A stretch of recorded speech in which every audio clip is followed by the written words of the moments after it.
প্ৰবল বৰষুণৰ ফলত ডিফুৰ বিভিন্ন ঠাইত কৃত্ৰিম বান জলমগ্ন কেইবাটাও অঞ্চল কৃত্ৰিম বানৰ বাবে চন্দ্ৰসিং তেৰণ হাইস্কুলত পাঠদান ব্যাহত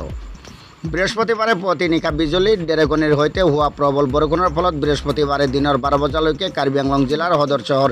ডিফুৰ কেইবাটাও ঠাইত কৃত্ৰিম বানৰ সৃষ্টি হয় বিশেষকৈ সদৰ চহৰখনৰ ৰংথিয়াং বি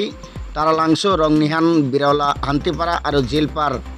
পানবাৰীৰ লগতে ধৰমনালাৰ চন্দ্ৰসিং তেৰণ হাইস্কুলতো পানী প্ৰৱেশ কৰি কৃত্ৰিম বানৰ সৃষ্টি কৰে চন্দ্ৰসিং তেৰণ হাইস্কুলৰ প্ৰতিটো শ্ৰেণীকোঠা আৰু প্ৰধান শিক্ষয়িত্ৰীৰ কোঠাতো পানী প্ৰৱেশ কৰাত পাঠদান ব্যাহত হয় বৰষুণৰ পানীৰ ফলত সৃষ্টি হোৱা কৃত্ৰিম বান মানুহৰ বাসগৃহ প্ৰৱেশ কৰি আৱাসিকসকলৰ মাজত